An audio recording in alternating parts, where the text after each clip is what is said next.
3RNet's Recruiting for Retention Academy, session number 2. My name is Mike Schmitz. I'm the Executive Director of 3RNet, and we're very excited today to deliver to you our second session, Finding Your Unique Selling Points. We have a very good group of presenters with us, and I wanted to briefly introduce them. They can also talk about themselves during this presentation, a little more about their background. But with us today is Dr. Dave Schmitz. Many of you may recognize his name. If you don't, you're going to be a pleasure to hear him today talk about recruiting and retention in rural areas. Dr. Schmitz is the Chief Rural Officer and Director of the RTT at the Family Medicine Residency of Idaho. He's also recently accepted a job in North Dakota as the Dean of the Family Medicine Program. So we're going to hear more about that as well. Also with us is Stacy Kusler, who is our member for the state of North Dakota.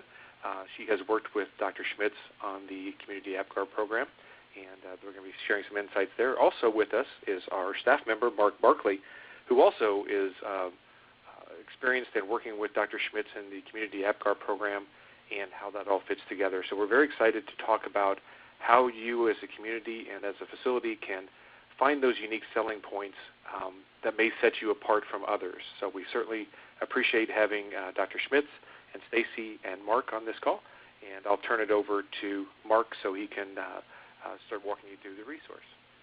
So thank you. Yeah, thanks, Mike. So right away I'm going to go ahead and pull up the resource we're going to be sharing today. So let me go ahead and share my screen with you guys here. Okay. Oops. There we go. Okay.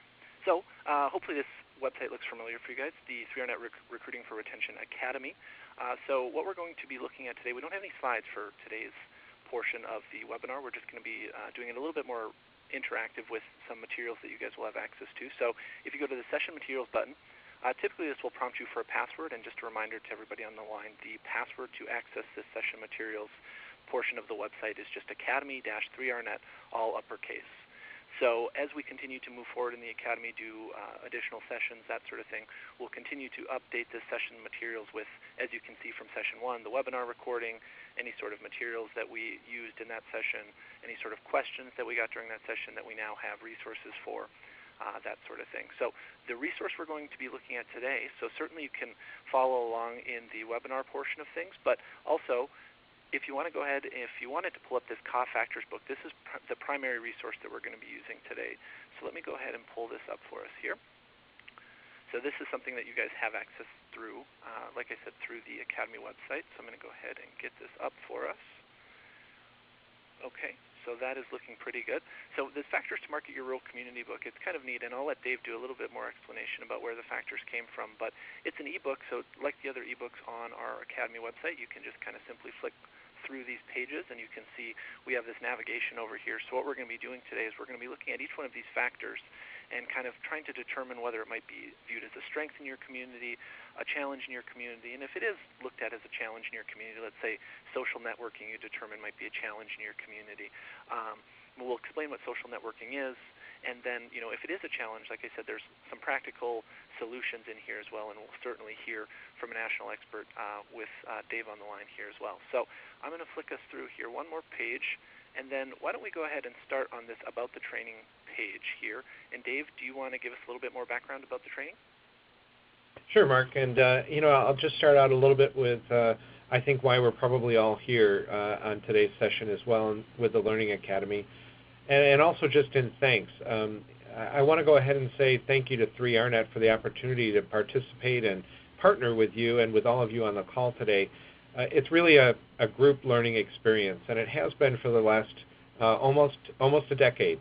You can see there Dr. Ed Baker, who is actually my collaborator on the Community APGAR program, and myself, and actually just to avoid all the HIPAA complications, that's a younger version of me with a younger version of my daughter, Hannah. And so I can remember when, out of a need for access to rural care, out of a need for rural providers, we started to come up with an idea, working with our State Office of Rural Health in Idaho, about looking at the advantages and the challenges that communities in our rural state were facing. And we started to gain more traction around trying to put sort of a research hat on, and that's when Dr. Baker at Boise State University and I became partners in trying to say, is there a methodical way that we can actually take, I think, what a lot of us know are some of the important factors with regard to physician recruitment and retention, and in this case, in particular to critical access hospitals, and really begin to say, is there a way for us to provide confidential information in a feedback loop back to individual community sites, but also try to raise all boats with regard to what we can do working through some of the common challenges and some of the creative solutions that people were wanting to be able to share with each other. And so frankly, it started with a conversation in a car. I was at the time working at the Family Medicine Residency of Idaho. I had been the chief of staff, which sounds impressive, but there were 4 of us, physicians, family physicians at our critical access hospital, and so about a 1 in 4 chance that you'd be chief of staff in any given year in our rural county in Idaho, and working at a rural health clinic there. I'm actually currently at a federally qualified health center environment here in Idaho at a residency program, but also looking forward to my new adventure with the University of North Dakota as the chair of the Department of Family and Community Medicine, also continuing to look at how do we provide the best care for patients in many communities which are rural, many communities which are underserved, and how do we continue to work together with regard to making the right match that results in recruitment for retention. And I have been familiar with 3RNet for many years, ever since the 90s, when as a resident physician just coming out of medical school, I signed up for the little postcards they used to send me in the mail. And even up until now, when 3RNet has been a great partner with regard to this community APGAR project, and the factors that we've found seem to be somewhat universal when it comes down to recruiting and retaining physicians. So the brief background for me is that I'm a family physician. I spent 6 years in a town of 2,000 people. There is 1 stoplight in my county, but it wasn't in my town. And now I've had the opportunity to utilize the community APGAR tool, which was developed with the State Office of Rural Health in Idaho, but has expanded to actually 9 states worth of experience, including working with both Mark and Stacy in North Dakota, as well as even looking at factors for physician recruitment in southern rural Australia. The other thing that we have done is we have looked at recruitment into FQHC environments, community health centers. We've looked at recruitment of nurses, and we're actually looking forward to recruitment of administrators into rural areas and rural hospitals. So the work around this will be ongoing, and our collaboration with 3RNet will be critical to that. They've been great partners. Mark, I think I'll leave it with regard to that, but I'll just say that when Dr. Baker and I first started our funded research to look at how we would be able to identify factors for the public good of community development, physician recruitment, we actually, as our team of academics, went through the literature. We looked at what had been studied around factors in physician recruitment, and certainly while we recognize there are professionals in the field who are also doing physician recruitment, yourselves included, we wanted to be pretty methodical about what the literature was saying, and so we were able to identify 50 factors that we thought applied to our state. We also have always looked for what we call the 51st factor. Is there something we hadn't thought about that does affect recruitment? And certainly that varies by state to state, by geographic region to community. And for the most part, we've done our community APGAR work on a state-by-state basis, just simply because that's how the research work and the community development has been funded, often by state offices of rural health, universities, or hospital associations on a statewide basis. So that's where a lot of this has been generated from, but our experience is really community to community and working with the people who are using this both on the ground in communities, which is where the work's most often been done, but also as we've partnered with 3RNet, using the value of technology and working with you all now via the internet. Mark, I'll turn it over just for a moment to see if you or Stacy have anything to say with regard to that background before we jump right into the factors. Yeah, thanks, Dave. So as you can see, hopefully, as you guys will get a little bit of the feel of this as we're going to go through this, you can see the first 10 factors that we're going to be looking at. So out of these 50 factors, they're split up into 5 classes of factors. So the first class of factors that we're going to be looking at here is geographic factors. So that's what you guys should see in your screen right now. So we're going to kind of go through factor by factor, and Dave's going to, of course, come in with his opinion or his experience in this, and then Stacy and I will probably come in more with some of what we've seen actually going out. We've all been in communities doing this, and certainly Dave has been doing this in communities all across the nation, as he mentioned. And Stacy and I have a little bit of a different perspective here potentially in North Dakota, both being from North Dakota and doing this with our critical access hospitals. But one thing I did want to mention too right away is we're looking at the critical access hospital version of this right now, which we thought was kind of most encompassing of the folks that had signed up for this academy. But we do have an FQHC version. So when we're looking at the session materials page, let me just flip back over here in my browser. You can see we have this CA version, the CA factors right over here, but we also have this CHC factors edition as well. So if you guys are a community health center, we certainly have a version for you as well. And we also have a rural health clinic factors book as well that will be uploaded as a top resource here in the next few weeks. So other than that, Dave, I don't have anything else. Stacy, did you have anything else to add at this point before we jump into the factors?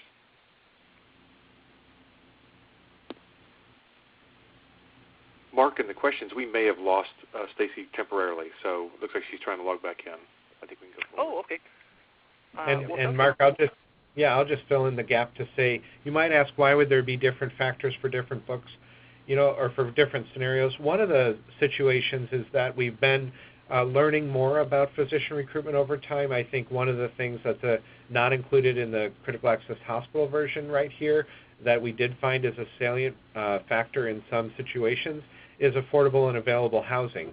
So I'll just throw that out there right now with regard to a factor that we included in the Federally Qualified Health Center, or CHC, world. And then also, as you might imagine, there's a certain a sense of recruitment of physicians with certain scope of practice, whether or not they do things in a hospital or tend to be more outpatient-only based with regard to their service of patients and their scope of practice.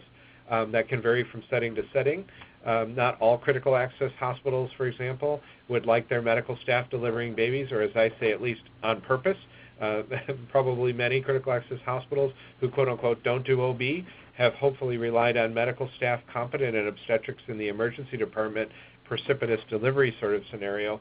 But I'm really thinking like a physician here, and I've really worked with 3RNet, worked with our community APGAR folks to be able to have them thinking like physicians. So when Stacy's back on the line and you hear Mark's comments, even though they are not physicians, we really have put ourselves in that role of an interviewing physician on site when we look at these factors.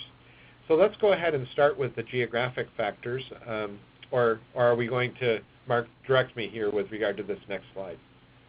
Yeah, so I just jumped right into access to a larger community, Dave, and let me open up the geographic factors here at the left. And as we walk through these, Dave, I'll just kind of keep flipping them for you and jump in with any comments. But Perfect. Let's go ahead and start with access to a larger community. So, one of the things is we're trying to measure remoteness. And I will tell you that rural, I can tell you as president-elect of the National Rural Health Association, there's quite a few different definitions of rural. But one that we wanted to try to get around was, what is the sense of remoteness? And especially as we compare any given community to other rural communities or other critical access hospitals in that particular state. And so rural in Virginia might mean something very different than rural in Wyoming, which is actually, our evidence shows, one of the most remote states other than Alaska.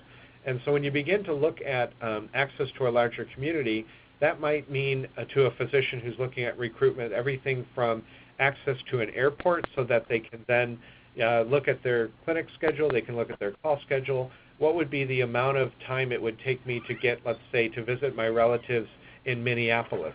Well, if it's a 2-hour drive to the airport, and that's on a clear road day without the snowy challenges of northern Idaho during the winter, that can sort of really cut into that 5 or 7 days of vacation that might be so precious and difficult to get coverage for when you're out of town. And so I think when we look at those sorts of things in addition to other either cultural opportunities, and that can include people who are looking for certain religious opportunities as well, or other entertainment things, which I think sometimes people more gravitate to more so with regard to recruiting physicians and their families. But part of that has to do, again, with this sense of remoteness or access to a larger community. Interestingly, in the 9 years that we've been doing this project, access to shopping has changed. When I began working on this project and we developed this tool, there was no such thing as Amazon Prime. Many rural communities did not have adequate access to the internet. Many do and some don't. And interestingly, I found that some of the communities, even along the eastern seaboard, may actually have more challenges with internet access than North Dakota. I don't know if it's because it's flatter or not, Mark, but internet access is pretty good in North Dakota, but can be challenging in other parts of even what's considered less remote areas. But they along with Amazon Prime, and I'm not advertising for them, but just to pick them, and UPS, for example, the nature of shopping has changed. But how do you communicate that on an interview day to recruiting a physician? Comments? Yeah, I think so. I think one of the things you'll hear too throughout these different factors, and I'm going to go ahead and jump us to the next factor, Dave, just so we can keep this moving and try to cover as many of these as we can. But I think what you'll hear in regards to this is that a lot of times that just doing something out of the ordinary, like we've told this story at a couple different conferences we've presented at, but there are a few facilities that we've worked with across our state and across other states where they would go ahead and include like an Amazon Prime membership as a benefit for employees as they're recruiting them. So, hey, yeah, we realize we don't have a lot of shopping, but, we'll pay the $100 a year for you to have Amazon Prime, and then you can get anything, in 2 days shipped to you for free. And that might not sound like a huge benefit. I mean, if you're paying somebody a $240,000 salary, for example, you might not think a $100 benefit is going to make or break it for you. But I think some of those small benefits, and what I'd encourage you to take a look at is the section in each factor that says ideas for solutions to challenges. Some of them might seem really small, like that $100 benefit of Amazon Prime, but I don't think you can overstate the importance of making that provider feel welcomed into your community, making them feel valued. Again, it might not be a huge financial benefit for them, but you're kind of going that extra mile to make sure that you're addressing their concerns and that you're kind of hearing that you can't offer them the big mall that some urban area would be able to potentially, but you're going to do the best you can to get them what they need. Yeah, I think that's exactly right. And the other thing, too, is that it sort of sets the example. You'd be surprised how perhaps your candidate physician sees something as an obstacle until they see it's not one, and that's put before them. And often that's told with stories, especially family physicians tell stories, they hear stories. And so I think sharing the fact that, boy, there's not a lot of shopping around here, but this is how we do, and it's worked out great. It might sound like the simple, obvious thing to share, but it might not be so obvious to your candidate and could potentially lower one of those barriers to successful recruitment. When we look at the demographics patient mix, I wanted to be able to take a look at your patient mix, the patients you're seeing, as opposed to and separated from the financing associated with the payer mix. So here I'm really talking about the diversity of patients. And again, a lot of times that can be an advantage, especially in family medicine, where family physicians are, especially young physicians, I think, are often really seeing that joy of the entire care of the patient family, children to hospice care and to nursing home care. I think that obviously a lot of our rural communities tend to be sicker, older, poorer financially, demographic. That's what our evidence shows, but I think being able to have a community and describe it in a way that allows, even if it's I often think of like fishing villages in Alaska, often have a predominance of middle-aged men who are working there in the summer, and maybe that demographic changes in the winter. But how do you be able to portray that in a way that is perhaps an advantage, or potentially it's a recognized challenge with regard to some of those patient mix factors that physicians are looking to serve as they're brought into your communities. The next factor is social networking. This is a complex factor, but the way I like to talk about it is how does the physician and their family or their significant other socially integrate into the community. This is one that we often find there are proactive ways for the community or even the hospital board to be involved in making sure that it's the whole picture, it's the whole person, but it's also the whole structure around if there's children that are being recruited to the community, if there's a significant other or spouse, that there's a sense of community, and not every community is the same. Some communities are vibrant in ways that other communities are differently vibrant. Sometimes you'll have a third-generation farming community, and other times you might have a community that is maybe more notorious for its activity and a lot of people who have come from outside the state for a certain reason to this rural area. So I think that being able to have a sense of identity and a sense of how the social integration would work and be able to portray that during the interview experience can be very beneficial. It may include, for example, meeting with local leaders, but it also might be the way that the real estate agent takes the family around, for example, to be able to look at available housing. All of that is part of that social experience and gives the candidate a sense of social networking. Dave, is it okay if I give an example of this factor? Please, real quick? That's why you're here, So Stacy. it just reminds me, that's why I'm here. So I'm the 3RNet member in North Dakota, and one of our rural North Dakota facilities was recruiting a J1 physician who happened to have a friend who was also a J1 needing a job. And so they took into account the social networking factor and knowing that they were J1 physicians coming from a bigger city where they were doing residency and both moving to a small town. And so the president of the hospital board at the time actually was a builder, and so he talked to his board and got some community support together, and they actually built a duplex. So they hired both of these J1 candidates who knew each other from residency.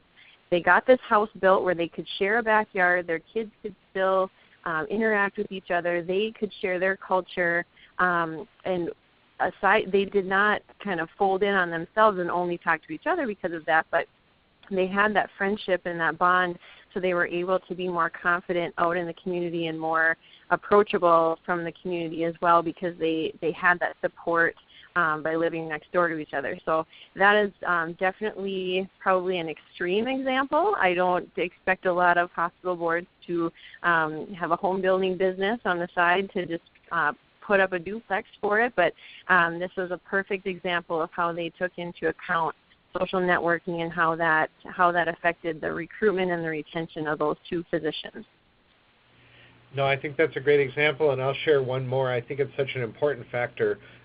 We had a recent graduate of my program go to a community that had experienced the Community APGAR program in Idaho, and for better or for worse, what they decided to do was they said, okay, the physician's coming in and can see the clinic and the hospital, but his spouse is going to spend some time with some church members. They knew what the interests were of the family around religious opportunities. And I can tell you, he's my resident. I said, well, how'd they get you recruited there? And he said, well, my wife said we were moving there because she made so many friends during the interview. So, I just, the power of social networking, whether it's actual or projected, based on, we're a friendly community or we're a community that has opportunities around being socially accepting new people or whatnot, can be really important. Recreational opportunities is going to be the next one. I can tell you in the state of Idaho, if I was to get a recruiting card, which I always look, with an interested eye when I get opportunities to be recruited. You can tell I got recruited to North Dakota, which is somewhat coincidental, you guys, unless you had that planned long ahead of time. But my moving truck is coming the end of the week, and I'll be off to North Dakota from the lovely state of Idaho, which often has pictures of pine trees and mountains and streams. And so the recreational opportunities, I think, are relative to your state and your environment. I like flying kites, and there's enough wind in Grand Forks for me to do that. But I know that might sound funny, but these are the sorts of things that I think if you can have a sense of what your recreational opportunities are, a lot of times for rural communities, those will be outdoors. But there's other opportunities that might be around other issues such as hobbies that people have. I remember I was in a community in Wisconsin, and I think they were sort of feeling like, we just don't have that much going on with regard to recreational opportunities. then we got sitting down for lunch, and they were telling me about how they were tapping the maple trees, and one of the physicians actually had a boiler, and he made his own maple syrup. So, whether it's that or a friend of mine in North Dakota who knows how to roast his own coffee beans, these are real things that can stick with a candidate, and whether they're formally produced in your website or your materials, or there's something that get talked about over the turkey sandwich for lunch, I think recreational opportunities continue to be a strong way for people to not only see that potential in that area, in that community, but also form relationships. Hey, Dave, I have one example. Yeah, a couple examples. Mike? Yeah, I just had just a quick example here.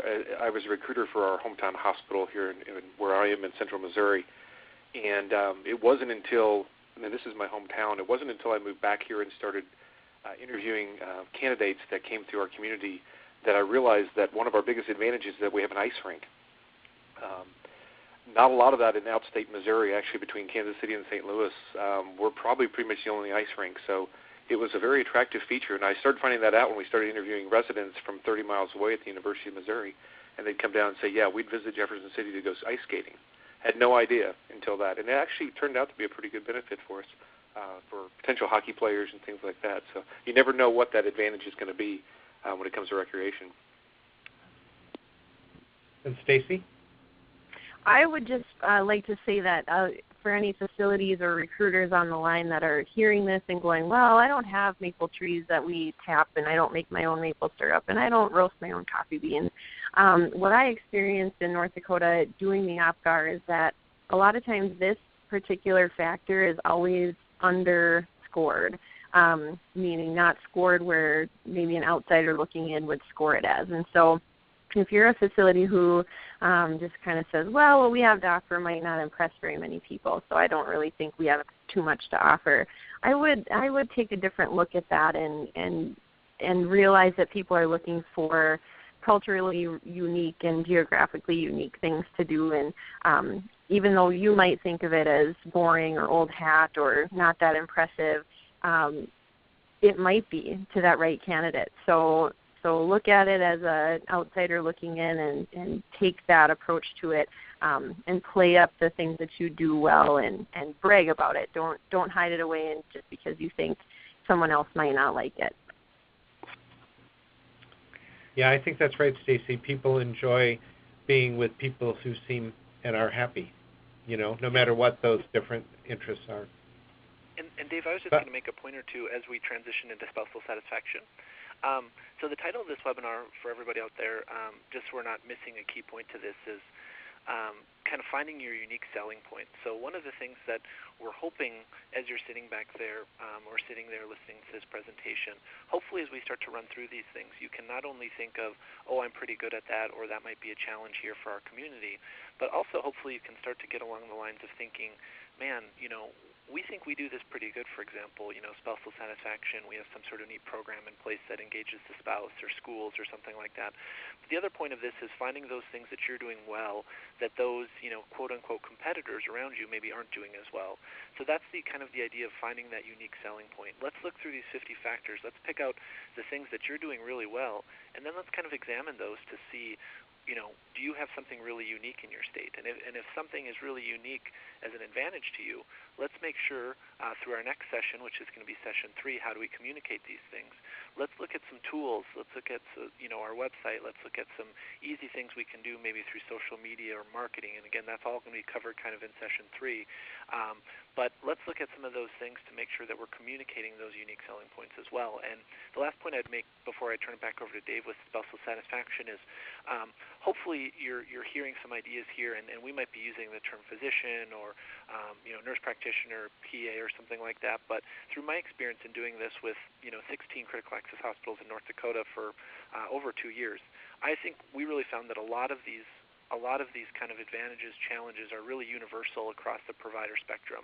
So whether you're recruiting, an X-ray tech or a nurse or a physician, a lot of these folks, especially if you're recruiting from outside your community into your community, a lot of these folks are going to be looking at the same types of things. So if you're hearing us talk about physicians, or if you're hearing this, kind of, oh, this isn't the person I'm recruiting for, again, keep in mind that I think these factors, although these factors were specifically validated for physicians, family medicine physicians, I think there's some broader lessons we can learn here too, again, across the spectrum of providers as well.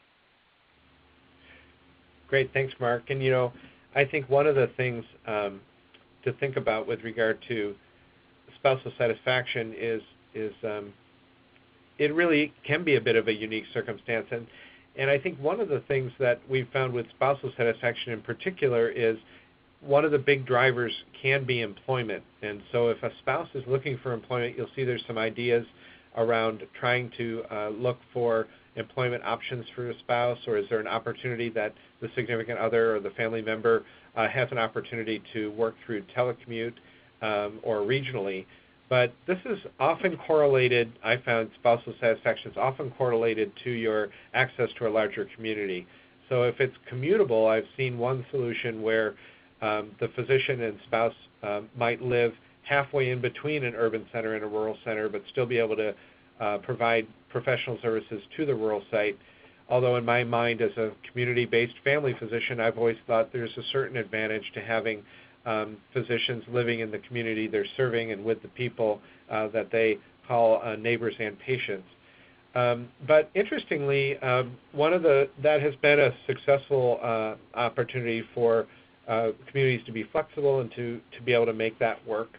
The other thing that I've seen, of course, is to be looking at, is there a local employment opportunity for the significant other or the spouse and family member. Interestingly, I learned a good lesson from a CEO in Indiana who was talking to me about the fact that they had a local industry, and the local industry sort of had the same problem, and so they would often see if that spouse, they wouldn't guarantee a job to the significant other, but they'd often look to see if there wasn't an opportunity in both industries for the spouse potentially to have an interview at the hospital if the industry was recruiting, and for the physician or the provider significant other to have an interview over at the factory or in administration or whatnot if there was a skill set that looked like it would work out for an interview. And I saw that flexibility work very well here in rural Idaho, where we had a physician whose spouse was hired in human resources, and then he actually commuted to law school, and now he's a lawyer in that small town. She's a physician in that small town, and I think they're going to be there 20 years, not just the 10 years they've been there. But it took some flexibility for the medical partners. It took some flexibility for the hospital. But they really have been able to bring economic development and resources to their community. Well, what about schools? Interestingly, this is one of the most variable factors in the states that we've studied. I'll brag about Iowa. Iowa has one of the most highly rated public school systems in rural Iowa with regard to their self-assessment in the recruitment of providers and their families. Idaho has actually seen this as a challenge. It's one of their top 10 challenges with regard to providing for public schooling of school-aged kids in the rural parts of our state. So this is a highly variable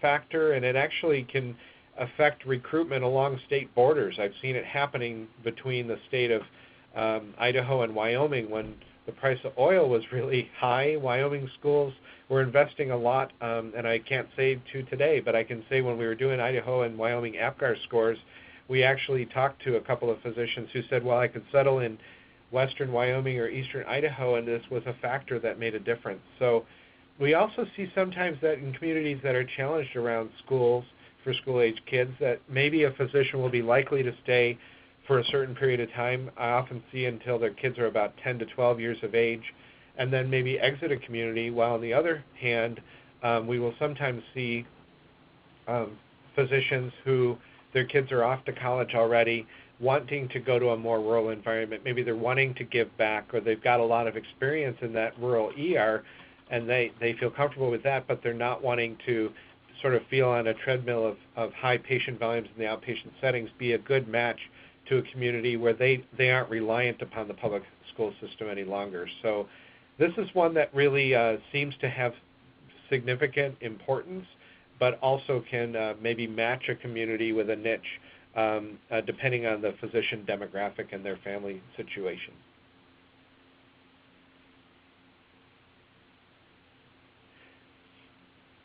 I will say on schools, we actually had one community say that the hospital leadership was going to get involved on the local school board, and actually lobby the legislature about school resources as an economic development issue. So anyways, just leave that out there as one of the possible solutions for those of us who see this as a big deal. We talked a little bit about shopping and other services, and this can be everything from getting your car repaired to finding an insurance agent. We talked already when we talked about remoteness about the Amazon Prime and factors around really how this internet shopping has really changed a lot of things.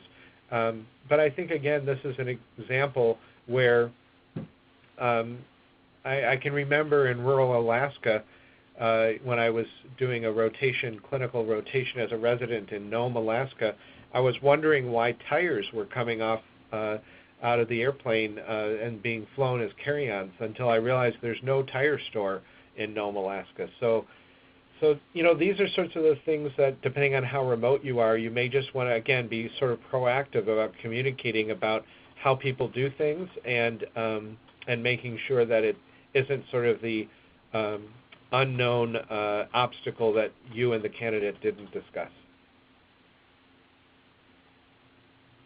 So one thing to add to that topic before we move on is if you look at the booklet that Mark is showing on the screen, it has some, of course, some suggestions. And one of the things that sticks out and is a real example in North Dakota is if a candidate has special dietary needs or wants, work with a local grocery store. And sometimes we'll read articles or read books and go, oh, that's a good idea in theory, but that'll never happen. The same community I was talking about that built the duplex home for the two J1s had this exact situation happen where the provider's spouses were needing to travel 90 miles to get to a grocery store that carried the foods that they needed for their culture, and they ended up talking to the grocery store's manager and owner and were able to stock a few of those items, not all, but a few, to get them in store so they could have more convenient shopping without having to travel long distances. So I have seen that exact thing put into place in a rural North Dakota community. That's a really good example. Religious and cultural opportunities, we touched on this. I won't perseverate on it too much, but I want you to know that, cultural opportunities in rural America, it's piano lessons for your kids. It's 4-H. It's, a lot of people who are coming out of especially professional school, medical school, and residency, they haven't had the opportunity, and I put it that way, they haven't had the opportunity to know what vibrant rural life is like because, and I talk to some of my residents, and they'll say they've been stuck in a big concrete building for most of their medical education. Now, we're trying to do a better job of that as medical educators to have more of it be able to occur in rural places, but for the most part, that's still somewhat true that if you're a University of Washington graduate, you've probably spent a lot of time in Seattle. Not that it's not a lovely place, but it doesn't have an opportunity to know what it means to be able to be a part of community agriculture and raise your own animals and animal husbandry and learn about being a citizen in that way in your community and the value of that. So what can you highlight about the cultural opportunities in your community? And again, whether it's learning a musical instrument or whatnot, these sorts of things are important, I think, to parents many times as well as to their own development.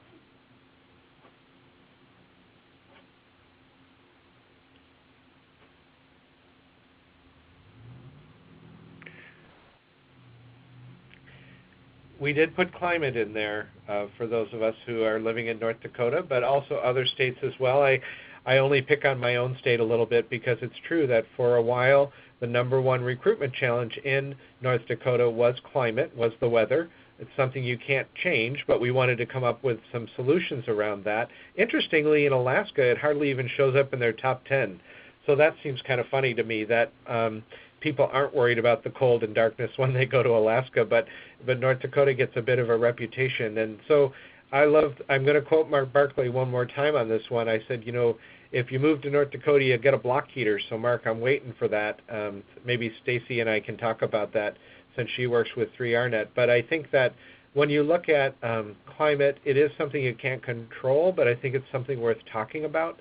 And I think it's also something worth talking about and giving your physicians and your providers that you're recruiting an ample opportunity to be able to feel like they're part of that culture of the climate, whether it has to do with something that's people don't understand that in Idaho, Boise, Idaho, and rural Idaho, southern part of the state, it's dry heat. So if it's 102 degrees out, it's actually pretty comfortable unless you're out in the sun. And other parts of the country where how do people adapt and how do they make it sort of part of their lifestyle? I think, again, having a niche around culture and being able to have people be both prepared for that when they interview, but also integrated into that when they move there can be very helpful.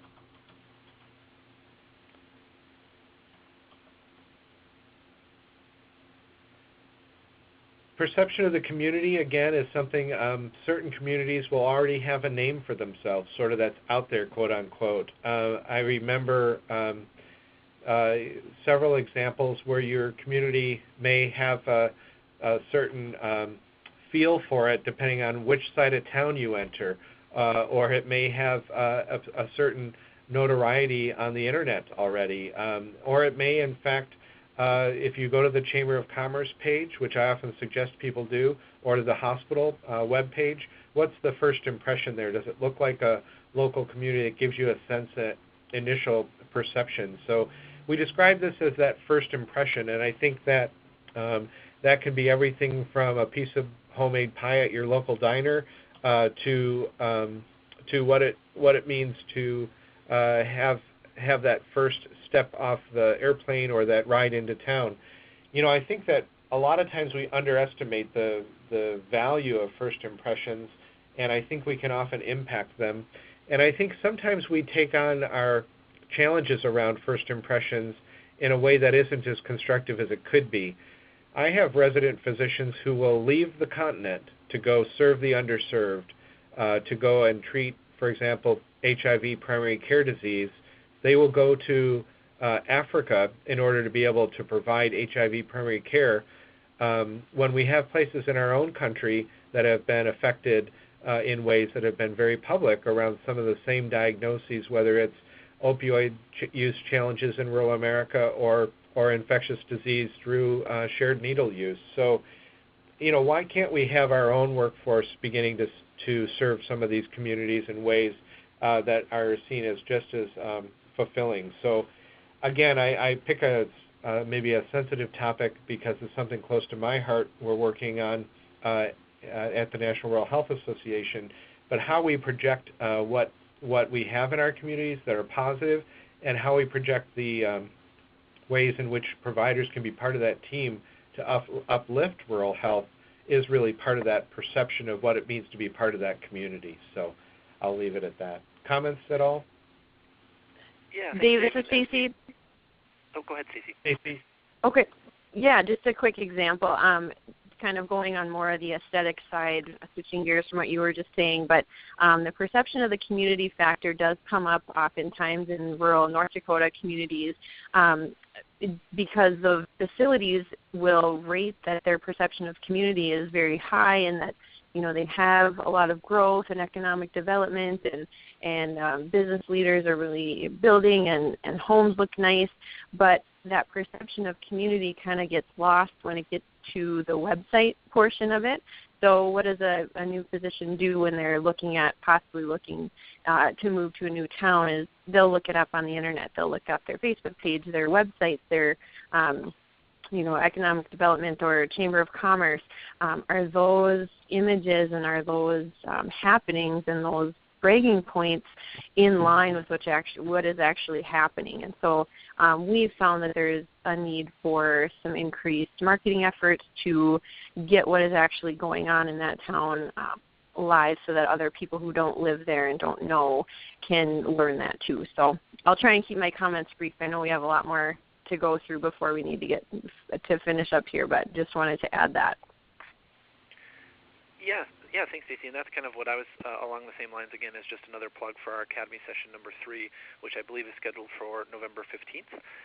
But basically that's what we'll be talking about. We'll be showing you some kind of great resources, some practical resources that you can employ to hopefully talk about these unique selling points.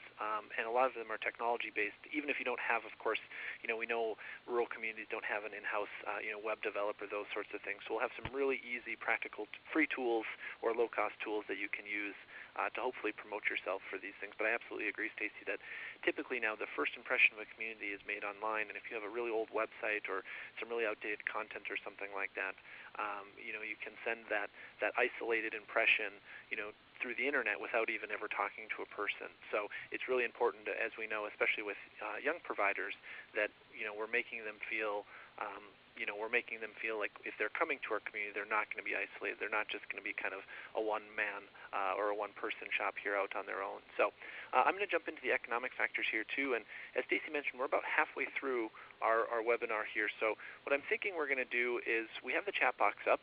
So economic factors here, employment status.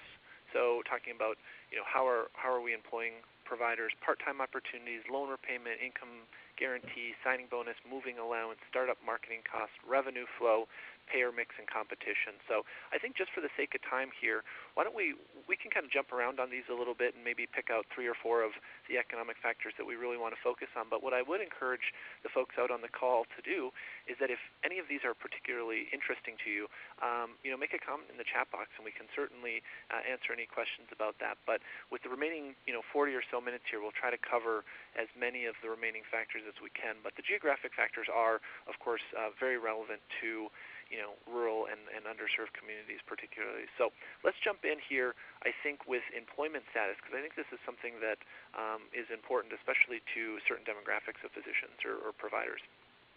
Sure, thanks, Mark. And if you just go one slide back, if you don't mind me directing traffic here for just a minute, because what we're going to find is that unlike the geographic factors, a lot of these other factors begin to be a little bit more interrelated. And like you said, it'd be interesting to see what the questions and comments are from our listeners.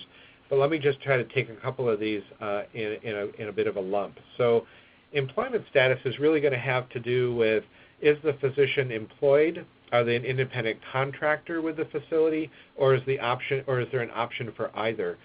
I can tell you, as a past president of the Medical Association in the state of Idaho, we were looking at this, and at that point, including physicians who were specialists in primary care, it was about 50-50 who was employed and who was who was independent contracting, and that pendulum has swung much more toward employed physicians. And also, as you can imagine, this sort of spans the age group. So to a certain extent, I'm at least finding in my personal experience, younger physicians are more likely to have debt, medical school debt, and they may not have as much practice experience or practice management experience, and they aren't necessarily looking to set out their own shingle, but instead looking to face some of the different changes with regard to payer methodology, MACRA, MIPS, a lot of the things that are going on as an employed physician. So we always talk about that on a state-by-state basis, but communities are perceiving, is this a strength or a weakness if I can offer either type of contract? But probably many physicians and many communities are seeing that employment relationship being more positive if employment is offered. It depends on the competitiveness of the environment as well, as you can imagine. Now, part-time opportunities is really interesting with regard to the fact that I'm finding physicians who are balancing other demands other than their work demands, or may have periods in their life where they might, for example, be raising a family or have other priorities other than just work, and wondering if they can work, for example, 60% time, 0.6 FTE. So oftentimes we're looking at employment status and part-time opportunities together with regard to not if it's right or wrong the way you're offering it, but is there at least flexibility or the discussion around trying to make your situation the most recruitable for the most number of doctors that you can. Also, remember I talked about the physician who maybe is looking for a pre-retirement scenario. That might be another opportunity where part-time or some sort of flexible arrangements in your contracting, although you want to be transparent, I would recommend with all of your medical staff, every contract might not look exactly the same. With regard to loan repayment, obviously there might be state or federal loan repayment that you qualify for. Certainly if you don't know who your primary care officer is, or you're not talking to your state office of rural health, most states have that resource, or you're not looking through our 3RNet resources, those are folks you want to be familiar with so you can make sure you're making the most of that. There are also state loan repayment, federal match situations sometimes with regard to offering loan repayment. But what is your situation and how do you feel relative to communities you're essentially competing for workforce with? And again, along state borders, it can lead to some very interesting competition where I've lost physicians from the state of Idaho to my neighboring states in Montana or Oregon, even just across the border, even with physicians who are residing in my state but practicing in another. Loan repayment's a big issue. Yeah, and Dave, I was just going to make another quick plug. This is Mark again. That idea of loan repayment, but also just kind of free and low-cost resources will be covered in our 4th Academy session, which is on December 6th. So we're going to have a whole kind of session. We'll have somebody from the National Service Corps talking about, you know, what their programs look like. We'll have some folks from different PCO offices talking about how you interact with a primary care office. Like Dave said, if you don't know who your primary care office person is in the state, every state has one, and they're kind of the most important person to know in your state in some regards for loan repayment information, you know, information on the J-1 visa waiver program. So all of that information will cover very much in depth on December 6th as well. Perfect. And I know you're thinking, how's Dave Schmitz going to get through all these factors? But I'm going to take on income guarantees, signing bonus, moving allowance, startup costs and marketing costs, and take-home pay, which is what revenue flow really means, on all at once. And so the reason I am is because I find, especially with my new graduates who are asking me, hey, I'm going out, I'm interviewing in these 3 or 4 places, will you review my contract? A lot of them are looking at a couple of things. They're looking at the income guarantee. They're looking at the opportunity for loan repayment because they're worried about their medical school loans, and they've only been paid at a resident salary, which most of you, I would imagine, know is much, much lower than a physician's going to otherwise be paid. They've got these big loans. It's not unusual for physicians to have $200,000+ worth of loans. Some have $300,000 or more in loans that are legitimate from their medical training. And then they're looking at things like signing bonus. And often now we find that signing bonus used to be broken out from moving allowance. Now sometimes they're combined. Sometimes if you're recruiting physicians, it may be flexible to move from one area to another between signing bonus and moving allowance. And I think in the old days, when we had more independent contractor physicians, there was a concern about, well, are they going to market me? Will the community know there's a new physician? And of course, there's regulations between supporting institutions supporting the new practice of a physician. But now these days, most of the time, the physicians are going to be employed, and there's a mutual motivation to, and usually a lot of market demand in underserved areas to be able to make it such that that's not as much of a worry. And then that take-home pay issue, the revenue flow, or what is a physician's revenue or take-home pay going to look like at the end of year 1, at the end of year 2 or 3? I often find that sitting down with physicians, especially if it's their first or second job, and explaining the whole contract package to them and trying to be flexible around where their worries are particularly, I find most physicians, I mean, this is just me talking, but I find most physicians, it's not an issue of greed or getting the most money I can get, but it's an issue of fear, and it's an issue of how am I going to make it, and am I going to be able to make it? And by being explanatory around, here's an income guarantee, and you might see a higher income guarantee over here somewhere, sometimes physicians don't understand that there's a certain amount of productivity that's, of course, expected with regard to that income guarantee generation. And on the other side, the revenue flow or the take-home pay may actually be a real opportunity for me if they're going to be successful in their longevity there with you. So I think having a discussion, not just giving them numbers, and I often find, again, on my recruitment postcards that I receive in the mail, it's literally something along the lines of this: here's a income guarantee number, here's a signing bonus number, and that's what my graduates are seeing as young physicians, and I'm not sure they get the whole package and really understand everything from the tax consequences of a signing bonus or loan repayment to the longevity of the relationship and trying to make it work out for a 3 to 5 year period, not just thinking about the first 12 to 24 months. I'd love to hear from Stacy on this one, because I think that you're talking to physicians who are looking at that quick scan, right, Stacy? Oh, I had to take myself off mute. Yes, we do have physicians that are concerned about that and looking into all of these factors that you're talking about. So it is a big deal, and I heard from someone recently that, 20 years ago when physicians were coming out of medical school, they were coming out as individuals. They were single because they didn't have time in medical school or residency to have a family life or be married, and now there's a lot more of a balance where they're able to get married and a lot of times start families while they're still in residency, and so their priorities coming out of school and starting the workforce are much different than they were before. And for hospital leadership or clinic leadership or whatever healthcare facility setting that you're in, it's a much different person that you're recruiting right now than you did maybe, like I said, even 10 years ago. And so it is hard for people to shift their mindset to think more along the lines of what do we need to do to help these people feel comfortable when they're getting into practice. So I do see a lot of that. I do see a lot of struggling among board members to grasp that and get away from, well, their doctors are going to make a lot of money. Why does it matter if we repay their loans? They should be able to do that with their salary. That's not the thinking that the physicians you're recruiting have. And so the facilities who do have that line of thinking are the ones that are going to win out.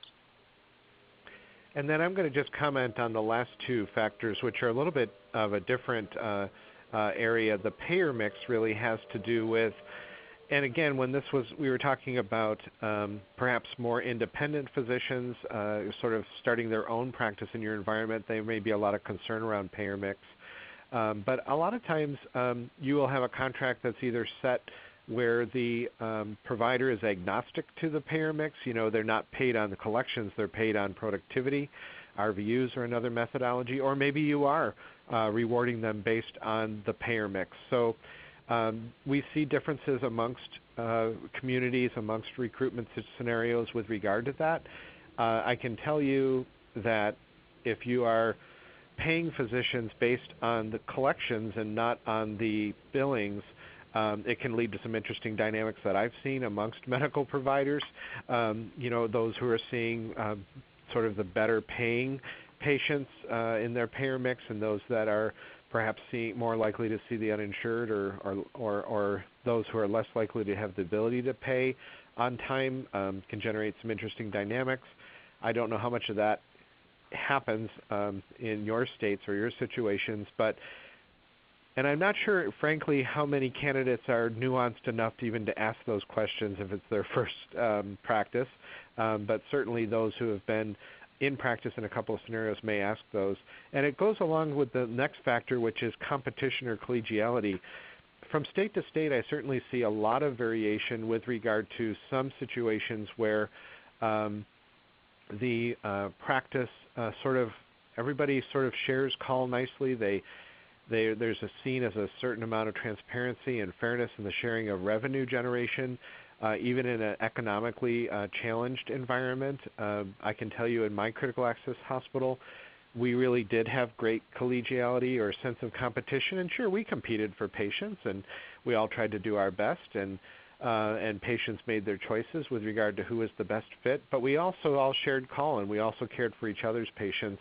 And I think we all saw ourselves as part of keeping our medical staff together and trying to support our community and our hospital and rural health clinic. But there are certainly other environments where hospitals may not even be in control of that. There may be competing entities with different health systems or different situations where there really is a sense of competition amongst the medical providers, even in a resource or medically underserved area. And I think it's just good to be transparent about that. Certain physicians will be able to handle that pressure or that sort of challenge better than others. And frankly, some younger physicians may find that if they're less experienced, they may actually find that sense of competition as feeling less supportive with regard to collegiality than older or more experienced or more confident physicians. So I don't know if that's been my experience in utilizing the Community APGAR project.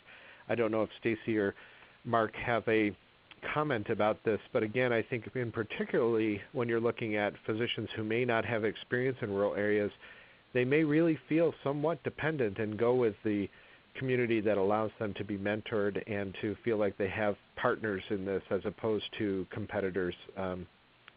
I'll throw that out there to you guys. I can take that one on. For rural areas, a lot of times if you're recruited, especially as a physician or in some cases a nurse practitioner or a PA, you are one of very few, if not the only provider who is taking care of those patients. And so our providers that we're recruiting right now are concerned about call or ER coverage because in a rural area you are it. And so they want that sense of teamwork, that they're not going to be alone, that they'll be supported in their decisions or have somebody around. And it can be a physician having an experienced nurse around. It can be a nurse practitioner having a doctor around. It doesn't have to be, an MD talking to an MD or so on and so forth. But it is a big thing as far as support of new physicians or physicians coming out of an urban setting into a rural setting for the first time. Yeah, and just to tie a few of these points together, again, circling this back before we move into scope of practice factors, again, hopefully for you guys out there, we don't have webcams or anything turned on, but hopefully you're hearing some of these things and hopefully nodding your head or having some sort of reaction to some of the information that Dave and Stacy are sharing with us. But again, the point of this is to not just kind of go through these things and learn some neat tidbits or that sort of thing. Hopefully, again, as we're going through these first 20 factors that we've ran through already, and now we're going to move into these next 10 as scope of practice, hopefully you've already maybe been able to identify to say, that's something I think we're doing pretty good, or that's something that may be a challenge in our community. And this book or this resource that we're going through today, and like I said, we do have other editions of this available as well, it has some solutions for challenges, but then, one of the main things we're trying to get across today is that idea that, if you're doing, 3 good things in your facility, but the rest of your state is doing those 3 things equally as good as you, that doesn't really set you apart from anything else, right? So I've used this story sometimes when I was recruiting for our 36 critical access hospitals in North Dakota. All of them were advertising very heavily based on the fact that they had recreational opportunities, they had high salaries in North Dakota, and they had good loan repayment options. So if you have 36 critical access hospitals, for example, making that same 3 points, right? If I'm a candidate, right, and I see the same 36 hospitals, vying for me potentially, making the same point, right, the effect on any of those 36 hospitals is nothing, right, because it's an advantage to each one of them. So what we're trying to do here is you're trying to look for that kind of unique model that you have or something that you're doing a little bit differently, for one reason or another that other folks maybe haven't caught on to yet. So again, keep in mind with some of these things, identifying those variance things, identifying those unique selling points. And then, again, as we move on to that next session, we're going to talk about even more so how can we communicate those things. So the next scope of the next class of factors that we're going to be talking about is scope of practice. And before we kind of turn it over to Dave to kind of give us our overview, I think that worked pretty well, Dave, for economic factors. But before we kind of give us our overview, I think my opinion when we look at these scope of practice factors is this is really something that's all about flexibility. And, obviously Dave, as a family medicine physician that's worked in a rural area, will have some unique insights for us here. But when we look at these scope of practice factors, so obstetrics, C-section, emergency room coverage, endoscopies, surgeries, nursing home, inpatient care, mental health, mid-level supervision, teaching, administration, you can kind of know and you can see that if we're bringing a provider into a rural or an underserved area, we can be asking them to do a lot of different things. We can be asking them to wear a lot of different hats. And, is that realistic?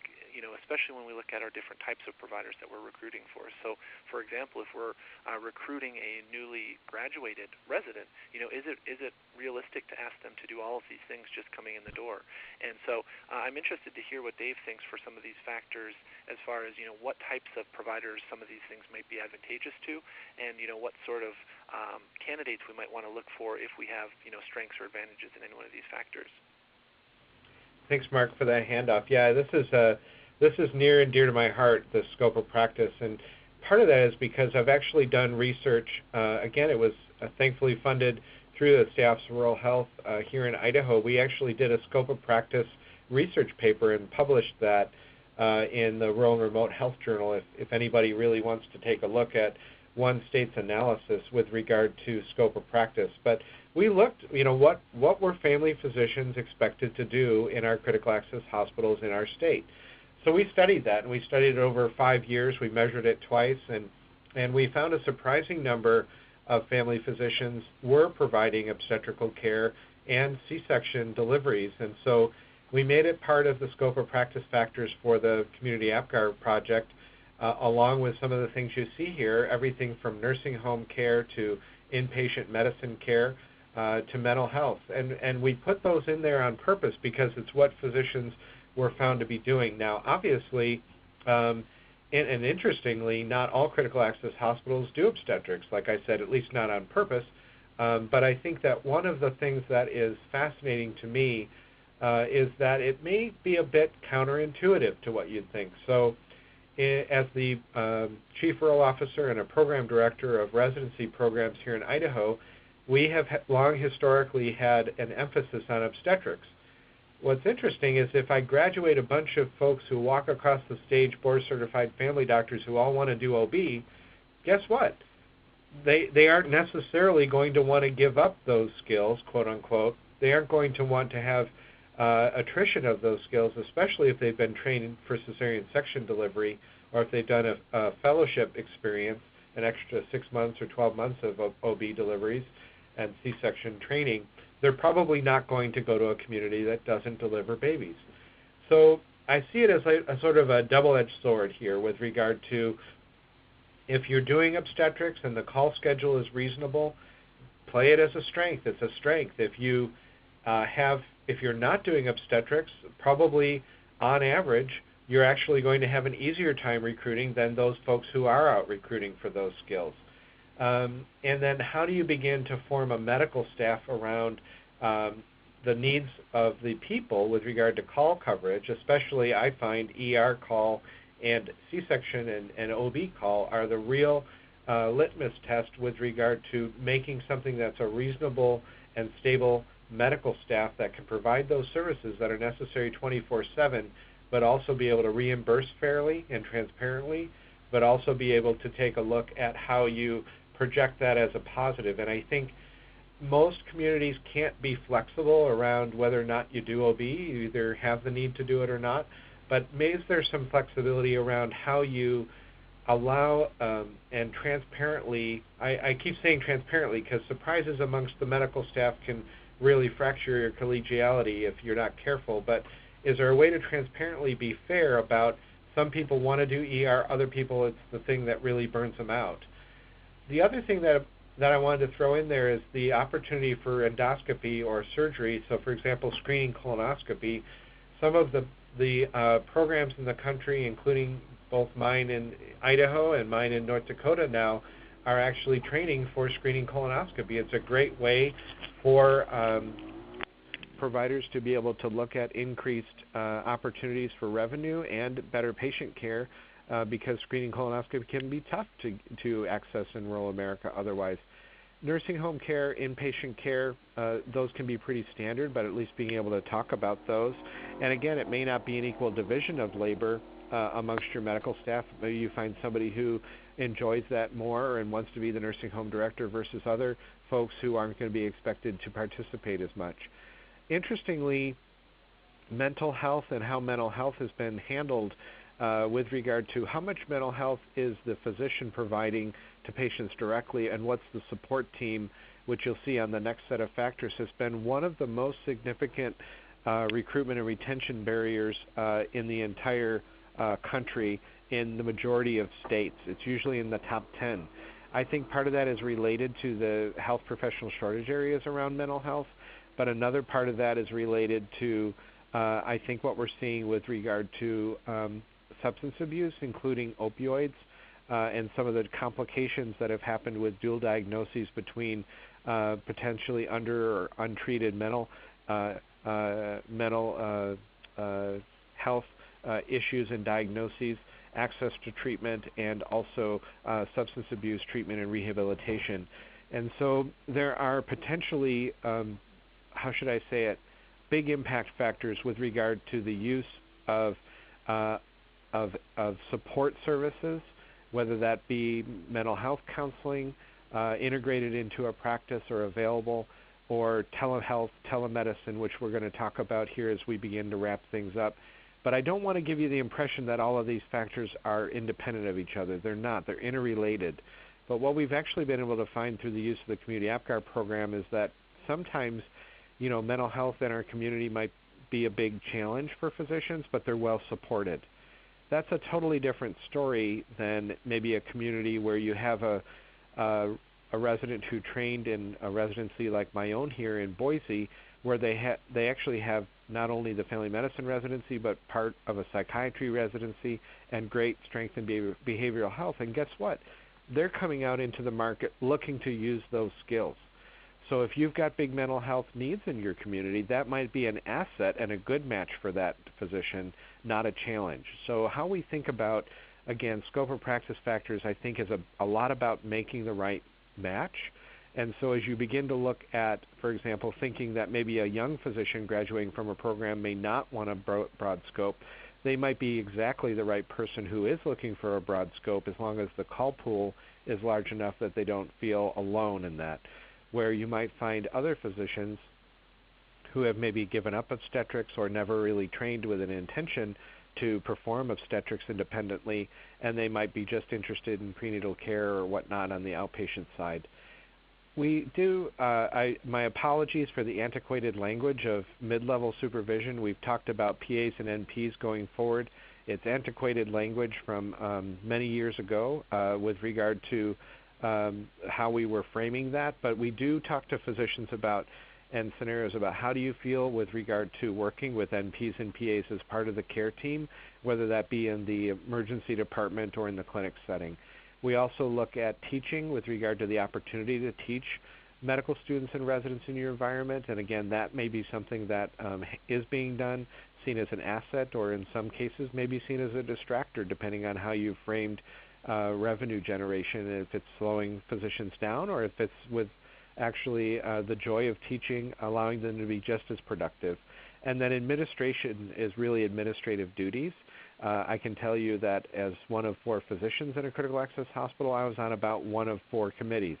And so that administrative duties, is it parceled out to each individual physician, or if you gravitated towards someone who maybe has a propensity to enjoy administration, maybe a chief of staff type of situation, and is that seen as an asset, the way physicians have a voice with regard to administrative duties, the choice of the next EMR, its implementation, or the opportunity to serve in those roles? Are you developing the physician's leadership capacity, and is that something that's seen as an asset, or is it seen as a challenge among the providers, the quote-unquote just another meeting that folks feel like they have to go to, or the opposite is they aren't invited to quote-unquote enough meetings to have their voice heard? So that's a brief rundown, Mark, of the scope of practice factors, really starting from everything from the operating room to the CEO suite, if we can call it that. Yeah, absolutely. Thanks, Dave, for that quick rundown. And again, I apologize to everybody. There's so much content here to cover that we were really ambitious with wanting to cover this, in the 90 minutes that we have allocated ourselves here. But we have about 15 minutes left, so I think, we can pick out a few factors here in the remaining 20. But like I said before, and hopefully you guys have picked up on this, is we'd really like to hear more from you. I've got a couple great comments in the chat box that I've been trying to kind of keep one eye on and get back to people about to some extent. But, keep in mind that listserv that we have going. So when I send you out emails to that listserv, a lot of you guys have been replying directly to me, but that is meant to be kind of a communication channel for all of the folks on this, participating in this academy as well. We have over 400 folks signed up for this, so there's a lot of knowledge and there's a lot of collective experience out there in the people that have signed up for the academy. So if you see an academy email that comes out, or simply if you can reply all to it, and that will go back to everybody on the academy listserv. Or if you have specific questions about any of these factors, or maybe you have a really cool resource or a really cool postcard that you're looking at one of these factors that Dave's going to talk about here and Stacy's going to talk about, maybe it's regard to transfer arrangements. Maybe you have some really kind of neat thing that your facility or your community does in relation to transfer arrangements, and you'd like to share that across the listserv. That would be great. So you can always feel free to share it with me directly, and I can put it out on the listserv for you. Or feel free, like I said, either just to reply all to an email that I send out, or just to blankly send an email to the academy at listserv.3rnet.org email address, and that will go to everybody. So again, I apologize for us not being able to cover each of these factors with the attention they probably deserve. But like I said, if you have specific questions, feel free to throw them in the chat box, or please use that listserv function as well, and let's get some other of our 400 experts in on the conversation. So moving into medical support factors here. Here we're going to be talking about everything from perception to quality, nursing workforce, transfer arrangements, like I mentioned. So to me, when I see these factors, this is talking a lot about what sort of support are we providing to that provider, what sort of assistance, how are we making that provider, especially if it's a rural area, how are we making that provider not feel isolated? So, this is a big thing. This is a big notion that we've talked about a couple different times on this webinar, but that feeling of bringing a provider out to our community and cutting back as much as we can on that feeling of isolation that they might be, that they might be at least thinking or perceiving that they're going to have in a rural community. So, Dave, do you want to get us started with these medical support factors? Yeah, thank you. I'm just going to give you a couple of examples. Perception of quality, one of the things that I've found, if you are a community that has maybe had some difficult press in the newspaper or had citations with your hospital or your situation, bringing in 2 providers at a time instead of just one at a time can sometimes help with collegiality, especially if those 2 providers know each other, like they're from the same residency training program, or they've practiced together, or even known each other remotely. It can create a sense of medical staff quality moving forward. It's just an example of something that I saw a community move through a tough time to much better days, where before they had actually been kind of burning out each good provider one at a time, unfortunately, and had really seen a lot of physician turnover for a couple of years. Subspecialist availability, again, may mean on-site. It may mean now with new advent of technology, appropriate use of telehealth and telesubspecialty care. Transfer arrangements, that's something that, again, imagine being a young, relatively inexperienced physician who is feeling alone in an ER, and you don't know who to call when you need to get a patient to a higher level of care via ambulance or helicopter. Sometimes that's something you can work out with a supporting institution where it's one call, and I'll tell you that will make a big difference for every provider and potentially patient who needs that urgent and emergent transfer. But talk about that. Let the young physician who isn't telling you they're scared, because we're not necessarily as good about sharing our insecurities, I suppose, but we are thinking about that, and we need to be reassured. And if you have excellent transfer arrangements, that can be a big plus. Nursing workforce isn't always just quality, but quantity of nursing workforce. That can sometimes play a role. And then I'll just also bring up call and practice coverage, which obviously physicians usually ask about, but is a big part of physician recruitment, as feeling like you can get away. How do folks do that? And trying to work out something that seems fair and is able to meet the budget with regard to physicians feeling that they've got good coverage for their patients when they aren't there on site. Yeah, Dave, I would just add a comment here as well. So when we're looking at these medical support factors, one thing that always jumps out to me, and Stacy, maybe you've had the same experience, but we're looking at Factor 5 nursing workforce or Factor 6 allied mental health workforce or mid-level provider workforce. We're basically talking about, do you have enough nurses? Are they good nurses? Are they great nurses? But one thing I think is really interesting here is making that connection. Sometimes we feel like as a recruiter potentially, or as somebody in the recruiting role, we kind of have to sell a need to to somebody in the C-suite or maybe to our board or something like that. I think this can be an interesting tool for you to look at some of the information here to say, you know what, we need some allied mental health workforce, and your CFO or your CEO might look at that and say, well, yeah, we need a lot of things if we could afford it and that sort of thing. But once you start framing these issues around that this impacts the recruitment and retention of physicians, right, sometimes their ears will perk up a little bit more. So sometimes you might get a little bit more a little bit more attention with some of the folks that you're working with, some of the folks you're trying to sell these ideas to say, hey, if we just hired a couple more nurses, we'd be able to keep that physician longer. Or if we just hired, a really great, X-ray tech or some more great ancillary staff, it would not only benefit us there, but it also benefit us in the area of physician recruitment retention. So again, something just to kind of keep in mind that I think are interesting about these medical support factors. The other thing I'll just say, Mark, along with the high incidence of an impact of mental health, the mental health support, not necessarily just psychiatry or telepsychiatry, but the availability of counselors has been seen to be either an exacerbating or ameliorating factor, making it better or worse around meeting the mental health needs. And a lot of the younger physicians are being, brought up to know how to effectively use a mental health team. So one of the things I've found is that hiring or having available counseling available, and in Utah it was very interesting to me. They had some, just like in North Dakota they used tele-ER very effectively.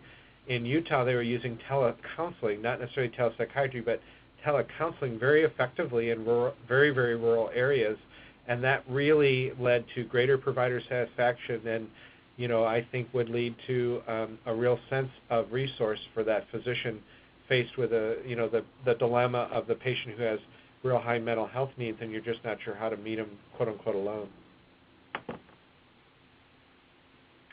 All right, absolutely. Well, let's go ahead and transition here with our last few minutes into our hospital and community support factors. And if we run a few minutes over here, we'll of course leave the lines open and we'll just try to wrap this up, as close to 3 o'clock Central as we can. But if you have to get off the phone, remember that we're recording this. We'll send out the recording, as soon as tomorrow morning, and we'll post it on the website.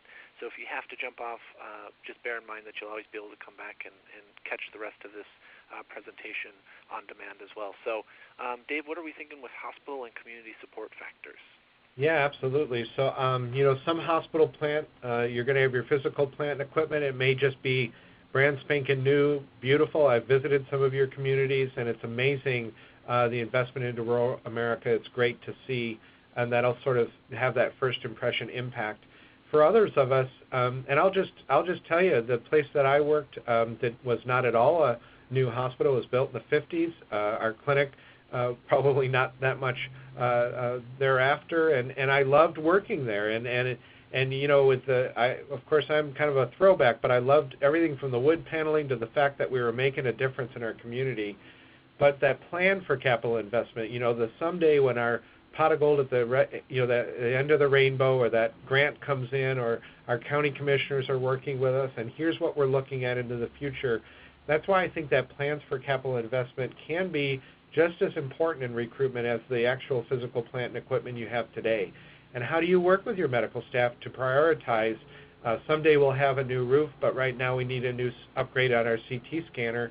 Those are important conversations to have in a positive light, no matter where you stand with regard to your budget and plans.